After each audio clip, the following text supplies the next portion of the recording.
All right, so let's consider first a paired study design.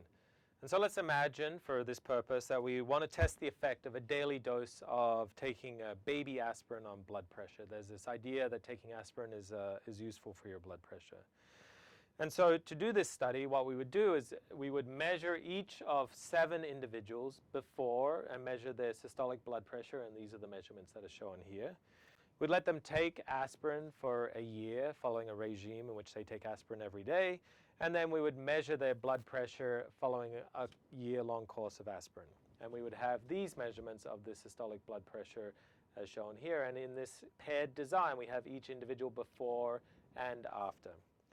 And so what we do in such a design is, well, we can compute some different attributes. We can compute the average before, and so let's measure that now. The average systolic pressure before the treatment of aspirin is 147, and the average systolic pressure in these individuals after the treatment is 133. And so we do see indeed that there's a difference there. But to do a paired study design and to do a paired t-test, what we're interested in is the difference for each individual. And so what we do is we take each individual, we take before and after, and we subtract those values. So 147 minus 132, the difference here is 15. This individual went from a blood pressure of 142 to 143, so that's a difference of -1. This individual went a difference of 22, a difference of 8, a difference of 1. In this case, it was a difference of 32. And in this case, it's a difference of 37. And we can now measure the mean difference here. And the mean difference, which is these numbers divided by 7, is 16.3 units. Okay? And so now those are all the data that we need, and now let's define the null hypothesis in this case. And so for this particular study, the null hypothesis is that nothing interesting is going on, that aspirin is not having an effect. And so if we were to define our null hypothesis in that way, now we would say that aspirin does not change blood pressure.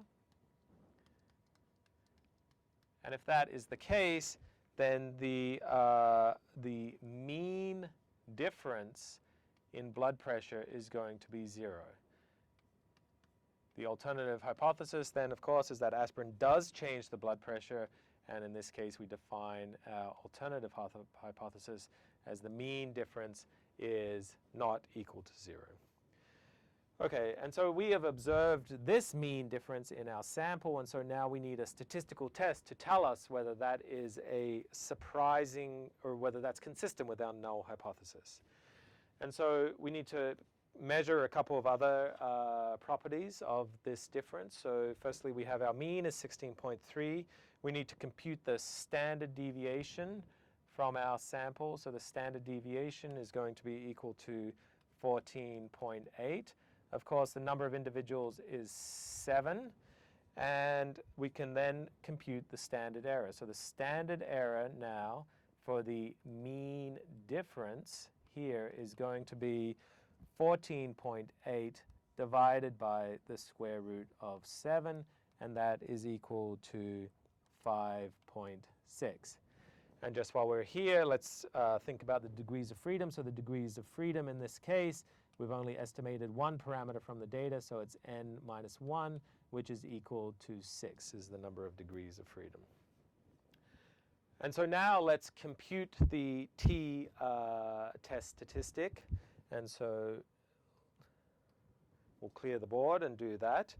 Okay, so now remember t, in this case, the t-test statistic is going to be t is equal to the sample mean minus the mean of the null, mu divided by the standard error of the difference in the means. And so in this case, our null hypothesis, which you'll recall is that mu d is equal to 0, that the true difference is equal to 0. So in that case, this becomes 0. And so now we do this computation, and so it's going to be 16.3 divided by 5.6, and that is equal to 2.91, and that is our t-test statistic. And so now what we need to do is we need to ask ourselves, are we surprised to get a t-test statistic of 2.91 or greater when the null hypothesis is true? And so in order to do that, we need to go and look at the t distribution. And so what we would do is we would look up the t distribution and see what that looks like. That's going to be centered at 0, and it's going to have the following shape.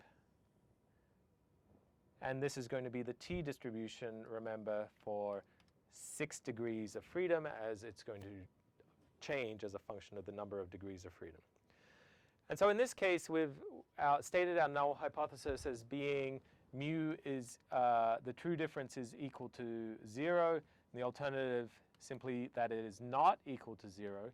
And so we could have a difference that's either larger or smaller than 0. And so in this case, we use a two-tailed test. And so we have a value of 2.91, but what we want to look at on this t distribution is where 2.91 lies, which is right here, 2.91. And we want to compute what the probability is of getting a test statistic that large or larger. But we also look at negative 2.91, and we look at this probability as well, and we add together these two probabilities. And so our p-value in this case is going to be equal to the probability of getting t greater than 2.91 plus the probability of t less than negative 2.91.